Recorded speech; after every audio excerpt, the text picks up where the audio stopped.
अस्सलाम वालेकुम dear students. आज का जो हमारा लेक्चर है political and constitution history of Pakistan 1947 से लेकर 2024 तक। इसमें जितने भी इवेंट्स हुए हैं, कॉन्स्टिट्यूशन डेवलपमेंट्स हुई है या पॉलिटिकल डेवलपमेंट्स हुई है, हम इनको डिस्कस करते हैं। ईच एंड एवरीथिंग स्टार्ट करते हैं टॉपिक। सबसे पहले जो हमारी कॉन्स्टिट्यूशन फर्स्ट कॉन्स्टिट्यूशन असेंबली बनी वो कब बनी ये आपको बता दूं। बेस ऑन कॉन्स्टिट्यूटिव असेंबली थी, जो पहली इसकी स्ट्रेंथ थी उसकी पहले थी 69। बाद में लेटर ऑन 10 मेंबर को ऐड कर लिया, तो उस वक्त हमारी स्ट्रेंथ होगी 79। ये आपको बता रहा हूँ 79। ये आपको 79, 10 को ऐड कर लिया तो 79 हो गया। जो पब्लिश जो इंडियन गैजेट था ना, वो 26 जुलाई 1947 में, ये आपको बता दें, फर्स्ट फॉर्म हुई। जो पहला सेशन हुआ था, जो फर्स्ट कॉन्स्टिट्यूशन असेंबली का, कहाँ पे हुआ था? ये हुआ था 10 अगस्त 1947 में। कौन सी सिटी में हुआ था? ये सिंध असेंबली हॉल जो होती है ना, कराची सिंध में हुआ था। उसके बाद आपको बता दूं, जो 11 अगस्त था ना, उसको Jinnah elect president of assembly united, उन्होंने कहा हम सब मिलकर है ना इसको कैद आज़म को हमने वो इसका प्रेसिडेंट बना दिया। उसका फिर 12 जो अगस्त था, जनाब वो ऑफिशियली टाइटल दे दिया कैद आज़म का। और 14 अगस्त को transfer of power ceremony Lord Mountbatten ने एड्रेस भी किया था। ये भी पीपीएससी में क्वेश्चन आया हुआ। लॉर्ड माउंट बैटन ने कहाँ पे एड्रेस किया था? वो कराची में किया था, ये बता दूं। ये आखिरी गवर्नर जनरल भी है और इसका शॉर्टेस्ट टर्नओवर था, ये आपको बता दूं। और फिर 15 अगस्त को जो हमारे ये फर्स्ट चीफ जस्टिस है अब्दुल रशीद, इसने ओथ लिया था कायद आजम से, ये आपको बता दूं। और ब्रिटिशन India and no C P, oath आपको बता दूं, front chief justice of Pakistan. ये मैंने अभी क्या क्या चीजें बताई। पहली बताई असेंबली की तादाद। सेकंड नंबर पे बताई ये कब इंडियन गैजेट में वो शाया हुई। उसके बाद पहला सेशन कब हुआ, फिर कायदे आज़म को टाइटल कब दिया गया, फिर ट्रांसफर पावर कब हुई, उसके बाद लॉर्ड माउंट बैटन ने खिताब कब किया।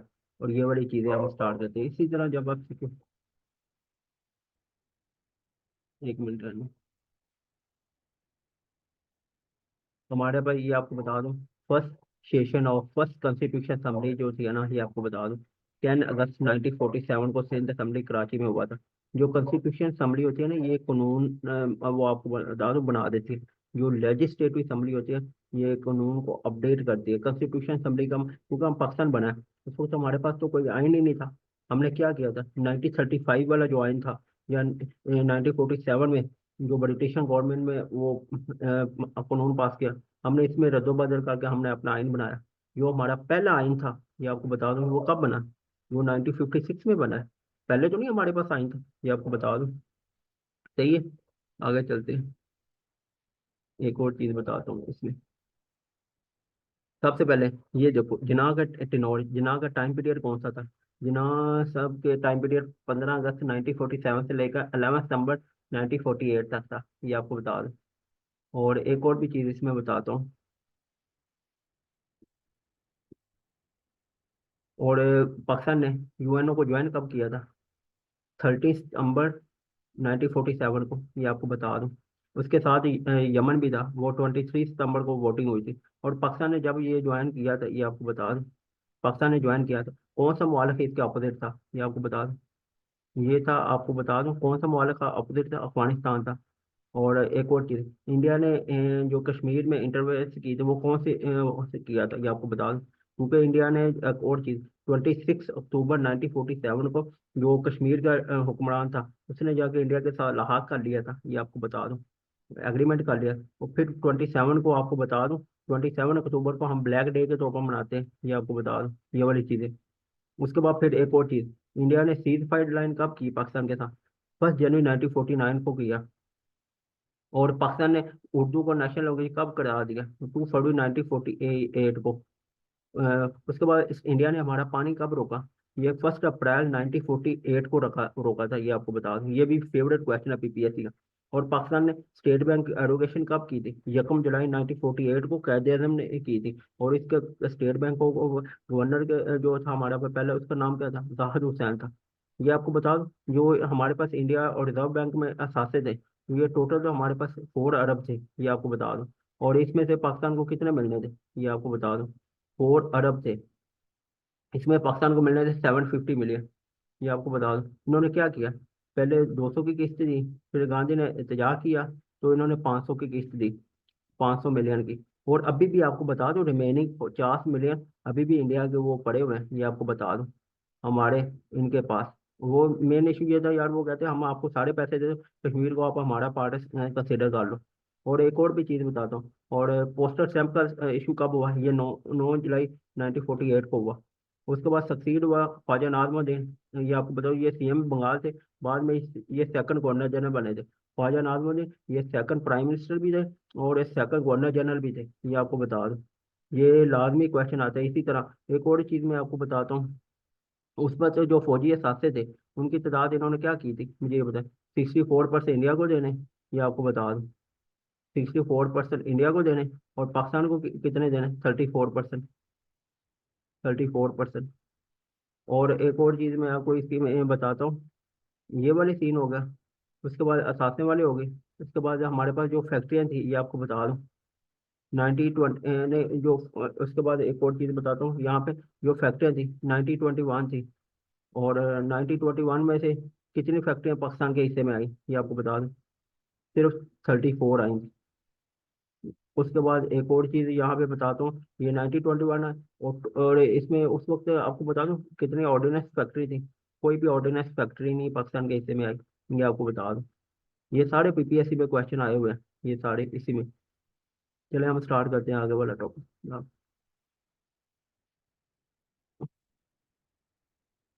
लियाकत अली, हाँ लियाकत अली क्या इसका टाइम पीरियड कौन सा था, ये आपको बता दूं। इसके ना एक और चीज़ बताता हूँ, लियाकत अली कहाँ का, ये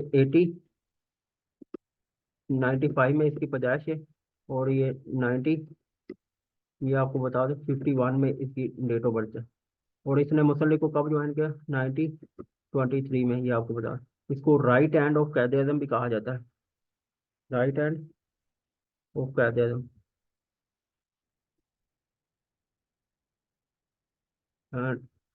दस्ते राज कहा जाता है।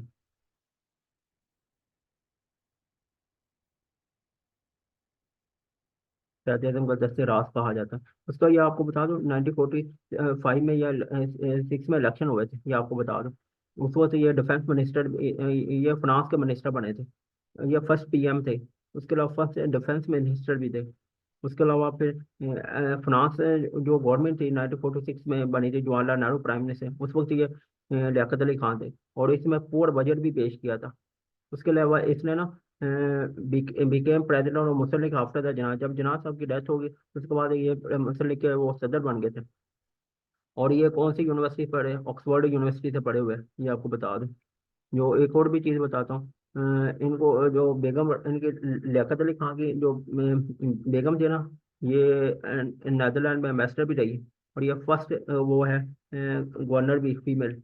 उसके बाद फिर एक और चीज़, इसने ऑब्जेक्टिव रेजोल्यूशन पास की थी। ऑब्जेक्टिव रेजोल्यूशन कब पास की थी ये आपको बता दे तो, ऑब्जेक्टिव रेजोल्यूशन 7 मार्च को ये पास की थी, असम्बली में पेश की गई, और 12 को यह मंजूर हुई थी। और इसमें टोटल कितने मेंबर थे ये आपको बता दो, टोटल इसमें मेंबर थे 24 ने क्या किया, इसकी हमायत की थी, और 75 में से, ये आपको बता दूं 75। और मियाँ इफ्तिखारुद्दीन ऐसा बंदा था जिसने ना इसकी मुखालफत की थी, अलामा शबीर। उसके अलावा एक और चीज़ बताता हूँ, यहाँ पे इसने बेसिक प्रिंसिपल कमेटी बनाई, 2 ड्राफ्ट, ये आपको बता दूं। उसके अलावा इसकी जो पहली रिपोर्ट थी वो 28 सितंबर 1950 में हुई, जो दूसरी रिपोर्ट थी वो 22 दिसंबर 1952 में हुई।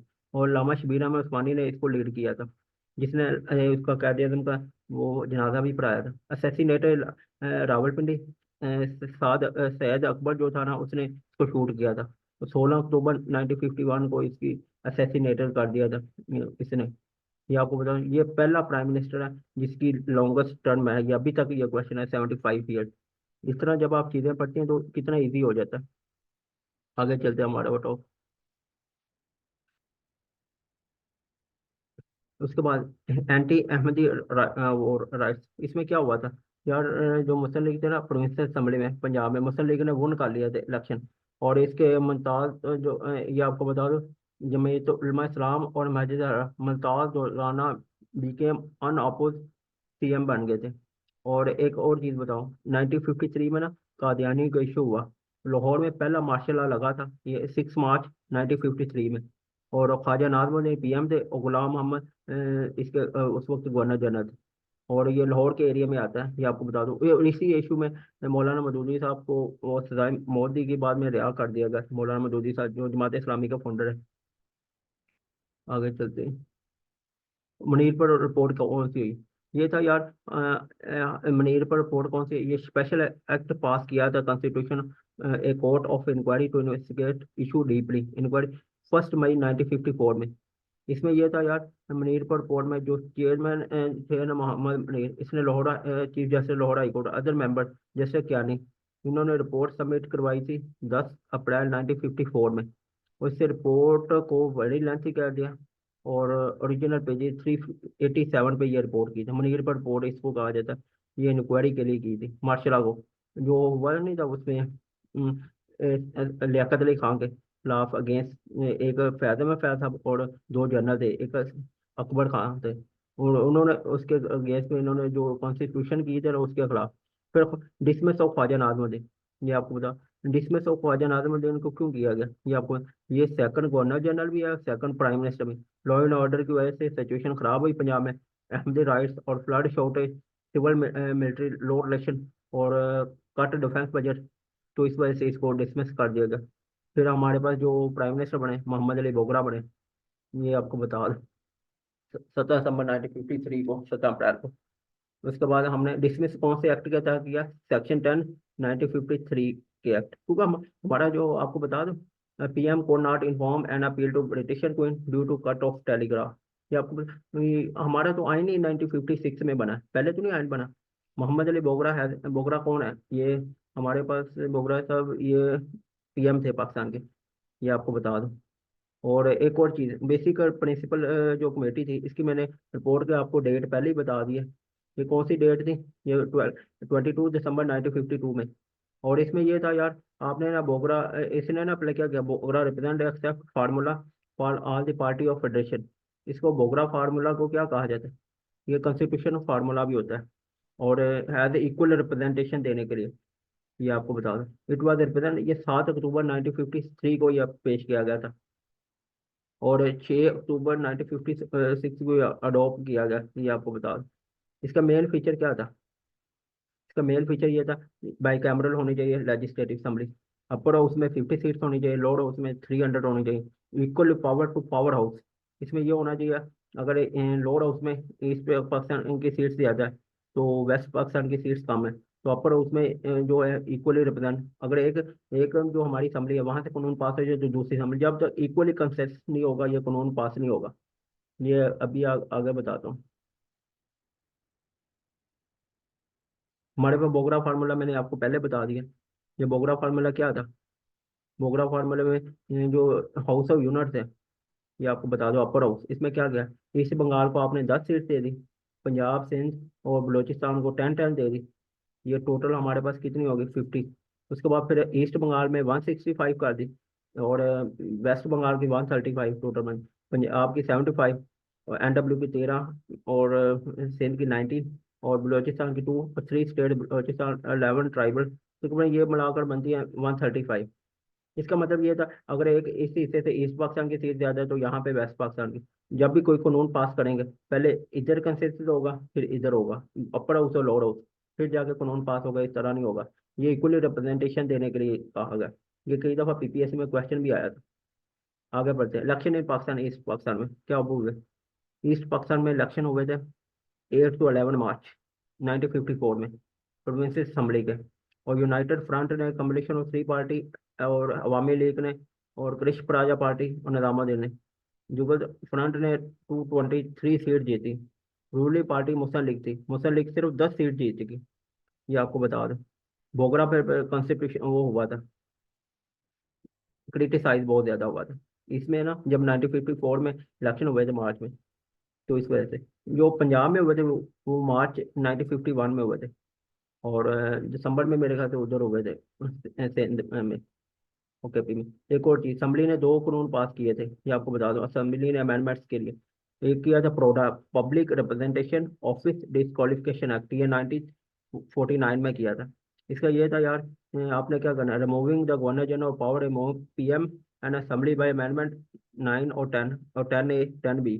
इसका ये था यार, आपने ना स्ट्रेंथ करना है पार्लियामेंट्री डेमोक्रेसी का, अवॉइड करना आपने ये चीज़ रिमूवल ऑफ आजन आजम इस वजह से। और amendment agree governor general who decide to strike back इस बेस पे। और एक और चीज, dismiss of assembly and state of emergency. आपको पता है जो हमारी कॉन्स्टिट्यूशन पहली असेंबली थी, इसको गुलाम मोहम्मद ने डिसॉल्व कर दिया था। ये गुलाम मोहम्मद हमारे पहले फिनांस मिनिस्टर भी है 1947 में। ये आपको बता दो 24 अक्टूबर को ये असेंबली इसने डिसॉल्व कर दी, ये आपको बता दो 94 में। और इसने डिक्लेयर करा दी loss confidence of people, declare state of emergency. Prime minister ने क्या किया, reconstitute his cabinet to carry out his strike. Net cabinet also called major general Sikandar Mirza and doctor Khan Sahab Ayub Khan commander in chief as a defence minister बना थे। ये आपको बताओ। तो 24 अक्टूबर को इसने असेंबली डिसॉल्व की। और जो थे मौलवी तमीज़ुद्दीन, ये सिंध हाई कोर्ट चले गए। सिंध हाई कोर्ट वालों ने इसको रिलीफ दिया। तो फिर जो थी, ये सुप्रीम कोर्ट में केस गया। तो यहाँ पे फिर जो डॉक्ट्राइन ऑफ जो मनीर नजरिया ज़रूरत कहा जाता है, फर्स्ट टाइम उस वक्त यूज़ किया गया था। ये इस पे कई दफ़ा क्वेश्चन भी आता है, नजरिया ज़रूरत पे क्या इशू हुआ था। इसमें ये हुआ था यार, मौलवी तमीज़ुद्दीन वाला, ये मैंने आपको पहले बता दिया। इसने क्या किया था, मौलवी तमीज़ुद्दीन स्पीकर थे उस वक्त असम्बली के। इसने सिंध हाई कोर्ट में पिटीशन दायर कर दी, सिंध हाई कोर्ट ने इसको रिजॉल्व करवा दिया। तो ये वाला केस फिर चले गया सुप्रीम कोर्ट। तो 21 मार्च को ये 1955 में ये डिसीजन आया। तो इसके जो हमायती थे, ये कौन थे, AR कॉर्नेलियस। जैसे मनीर ने क्या किया, नेसेसिटी ज़रूरत, जहाँ जो कहते हैं नदिया ज़रूरत, इसने कहा असम्बली सही डिजॉल्व की। इस बंदे ने सिर्फ इसको मुखालफत की थी, AR कॉर्नेलियस। सही है। चले चलते हैं हमारे पास अगला वाला केस कौन सा आता है। सेकंड कॉन्स्टिट्यूशन असेंबली कब बनी, ये आपको बता दो। सेकंड कॉन्स्टिट्यूशन असेंबली हमारे पास कब बनी, सेकंड कॉन्स्टिट्यूशन हमारे पास असेंबली बनी, ये आपको बता दूं। सेकंड कॉन्स्टिट्यूशन जो थी हमारे पास, इलेक्शन ऑफ मेंबर की single transfer voting province assembly के हमारे पास हुए। तो 80 थे, 40 ईस्ट पाकिस्तान को दिए गए, 40 हमने वेस्ट पाकिस्तान को दिए। हमारे पास टोटल असेंबली की तादाद इतनी। मुस्लिम लीग ने 25 मेंबर इलेक्ट हुए थे उस वक्त। तो जो मुस्लिम लीग ने गवर्नमेंट बनाई थी, आपको बता दें फेडरल, वो कोलेशन गवर्नमेंट बनाई थी, कोलेशन। जो अभी जैसे अभी कोलेशन गवर्नमेंट, किस हुकूमत के साथ, यूनाइटेड फ्रंट के साथ। और PM कौन बने, चौधरी मोहम्मद अली बने थे, ये आपको बता दें। सही है। ये मैं आपको बता दें, कोलेशन गवर्नमेंट बनी थी। और 80 सीट थी, 80 में से मुस्लिम लीग ने 25 जीती। और फिर यूनाइटेड फ्रंट के साथ मिलकर मुस्लिम लीग ने हुकूमत बनाई थी। ये सेकंड कॉन्स्टिट्यूशन असेंबली बनी। उसके बाद सेकंड कॉन्स्टिट्यूशन असेंबली जो बनी थी, चौधरी मोहम्मद अली थे, बोगरा हैज एम्बेसडर, इसको USA में लगा दिया। तो फर्स्ट लीडर ऑपोजिशन पार्टी जो थे ना, हुसैन सोहरावर्दी साहब थे। और स्पीकर कौन थे, अब्दुल वहाब खान साहब। और फर्स्ट जो सेशन हुआ था 7 जुलाई 1959 को हुआ। इसमें हुआ था वैलिडेट 38 पहली act first constitution assembly, the assembly was elect by the member of provincial assembly. ये आपको बता दें। इसमें जो सेकंड कॉन्स्टिट्यूशन बनी, जो साइंस और वर्दी, इसके ऑपोजिशन लीडर थे, प्राइम मिनिस्टर चौधरी मोहम्मद अली थे। और अब्दुल वहाब साहब इसके स्पीकर थे, अब्दुल वहाब खान साहब। आगे चलते हैं, हमारे पास टॉपिक कौन सा आता है। वन यूनिट, वन यूनिट क्या हुआ, मुसल मर्ज क्या किया, ऑल जो यूनिट थे वेस्ट पाकिस्तान, इनको सिंगल प्रोविंस दे दी। जो ईस्ट पाकिस्तान, इसको ये 14 अक्टूबर 1955 को चौधरी मोहम्मद अली जो PM थे, गवर्नर जनरल गुलाम मोहम्मद, इसने ऐलान किया वन यूनिट। तो ये 1970 में ये डिसॉल्व कर दिया था, ये आपको बता। जो वेस्ट पाकिस्तान के, ये आपको बता दूं, वेस्ट पाकिस्तान के जो CM थे, जो CM थे पहले, इसका डॉक्टर खान साहब थे। गवर्नर थे जो हमारे मुश्ताक अहमद गुरमानी साहब थे। ईस्ट पाकिस्तान के अब्दुल हुसैन सरकार थे। और अमीरुद्दीन अहमद इसके ईस्ट पाकिस्तान के गवर्नर थे। ये मैंने अभी क्या बताया, वन यूनिट को ये किया था। ईस्ट पाकिस्तान के जो 4 सूबे हैं, इसको एक यूनिट बना दिया। और वेस्ट पाकिस्तान, ईस्ट पाकिस्तान को भी एक बना दिया। तो इस बेस पे, और 1955 में ये स्टार्ट हुआ। और 1970 में इसको वन यूनिट खत्म कर दिया। जो वेस्ट पाकिस्तान के पहले जो CM थे, इसका नाम था डॉक्टर खान साहब। और जो गवर्नर थे मुश्ताक गुरमानी साहब थे। और CM जो थे हमारे ईस्ट पाकिस्तान के, अब्दुल हुसैन सरकार थे। और गवर्नर थे हमारे अमीरुद्दीन अहमद। ये वाली चीजें ये लाजमी आई हुई है ये पेपरों में। आगे पूछते हैं, हमारी न्यू कॉन्स्टिट्यूशन असेंबली कब बनी ये आपको। हमारा पाकिस्तान तो 1947 में बन चुका था। मेन इशू आप ये देखो, 1947 में हमारा पाकिस्तान बन चुका है। हमारे पास से 9 साल हो गए, कोई आईन ही नहीं था। हम कौन से आईने यूज कर रहे हैं? या तो हम वो 1935 वाला, और जो 1947 उसमें थोड़ी सी तब्दील करके हम वो यूज कर रहे थे। हमारा एक और चीज बताता हूँ, यहाँ पे 9 साल बाद हमारा आइन बना है। उसके बाद ये 29 फरवरी को ये कौमी असम्बली में पास हुआ, 29 फरवरी को, ये डेट लिख ले। और एक और चीज बताता हूँ, कौमी असेंबली, और 23 मार्च को ये इम्प्लीमेंट किया गया। और इसमें कितने आर्टिकल है ये आपको बता, 234, 13 पार्ट्स हैं, और 6 शेड्यूल है। और इसका नाम क्या रखा है? इस्लामिक रिपब्लिक और पाकिस्तान। और इसमें क्या गया, यूनिकैमरल होगा हमारे पास, यूनिकैमरल। और हमारे पास क्या आती है लेजिस्लेटिव असेंबली में, 30 सीट्स जो होंगी हमारे पास, 300 हाफ ईच पार्ट होगा, प्रेसिडेंट हेड होगा। इसमें क्या चीज़ है ये आपको बता, प्रेसिडेंट जो होना चाहिए मुसलमान होना चाहिए, not less than at least 40 years इसकी एज होनी चाहिए। उर्दू और बंगाली को हमने नेशनल लैंग्वेज डिक्लेयर किया, ये आपको बता दूं। उसके अलावा जो हमारे पहले प्रेसिडेंट थे, उसको ये आखिरी गवर्नर जनरल भी हैं, और ये पहले प्रेसिडेंट भी है। और ये फाउंडर ऑफ रिपब्लिक पार्टी के सिकंदर मिर्जा, ये आपको बता दूं। और इसमें एक और चीज़ बताता हूँ, इसमें मैंने क्या बताया 1956 के आइन में, इसमें ये 29 फरवरी को हमने ये 29 फरवरी 1956 को ये कौमी असम्बली में पास हुआ। और 23 मार्च 1956 को ये मंजूर किया गया। और इसमें 234 आर्टिकल है। और इसमें कितने 13 चैप्टर है, और 6 शेड्यूल है। और इसका नाम क्या है, इस्लामी रिपब्लिक ऑफ पाकिस्तान। और ये यूनिकैमरल होना चाहिए। उसको उर्दू और बंगाली को नेशनल लैंग्वेज डिक्लेयर किया गया। और हमने क्या किया, और जो पहले प्रेसिडेंट थे ये आपको बता दूं सिकंदर मिर्जा थे, ये आखिरी गवर्नर जनरल भी थे। ये इस तरह ये चीजें करते हैं तो इंशाल्लाह बोलता नहीं है। आगे चलते हैं। आगे हमारे पास चेंजिंग ऑफ पीएम क्या बना, चौधरी मोहम्मद अली ने आइन बना दिया। उसके बाद हुसैन सोहरवर्दी बन गए, ये आपको बता दूं। हुसैन सोहरवर्दी तो बहुत ही थोड़ा टाइम पीरियड। उसके बाद फिर आईए चंडीगढ़ बने, ये 2 मंथ के लिए। मलक फिरोज खानून बने, ये आपको बता दूं। मलक फिरोज खानून थे, जब आपको बता दूं ओमान से हमने गवादा ली, ये उस वक्त पीएम थे। फर्स्ट मार्शल लॉ किसने लगाया ये आपको बता दूं, 7 अक्टूबर 1958 को सिकंदर मिर्जा ने लगाया। उसके बाद फिर अयूब खान टोक आए थे प्रेसिडेंट, इसने 27 अक्टूबर 1958 को इसने वो लिया, पोस्ट लिया। ये भी क्वेश्चन आता है। सही है। और हमारे पास पहले प्राइम मिनिस्टर कौन है, लियाकत अली खान। दूसरे कौन है, ख्वाजा नाज़मुद्दीन। तीसरे कौन है हमारे पास, मोहम्मद अली बोगरा। चौथे हमारे पास चौधरी मोहम्मद अली। और चौधरी मोहम्मद अली के बाद हमारे पास कौन, शहसोर वर्दी। और पांचवें ये छठे है आई चंडीगढ़। 7वें नंबर पे फिरोज कानून। आगे चलते हैं, हमारे पास कौन सा, मार्शल लॉ कब लगाया। सबसे पहले जो मार्शल लॉ लगा था ये आपको बता दूं, ये लगाया था इसने सिकंदर मिर्जा ने, 7 अक्टूबर। उसके बाद फिर 8 जून, ये सिकंदर मिर्जा आता है यार, सिकंदर मिर्जा। और इसके बाद 8 जून को जो दूसरा वो लगाया था, ये आपको बता दूं, इसने आइन दिया था अयूब खान ने। याया ने जो मार्शल लॉ लगाया 25 मार्च 1969 को, ये 20 दिसंबर 1971 को लेफ्ट कर लिया। और 20 अप्रैल जो था, ये 20 दिसंबर 1971 से लेकर 21 अप्रैल 1972, ये Zulfikar Ali Bhutto civil martial administrator थे। जियाउल हक ने मार्शल लॉ कब लगाया, 5 जुलाई 1977 को, वो लेफ्ट किया 30 दिसंबर 1985। मुशर्रफ ने क्या किया, इसने सब्सटेंडरी कॉन्स्टिट्यूशन कर दिया, तो नो मार्शल लॉ। ये मुशर्रफ चीफ एग्जेक्टिव था, ये आपको बता दूं। तो ये आगे चलते हैं हमारे पास,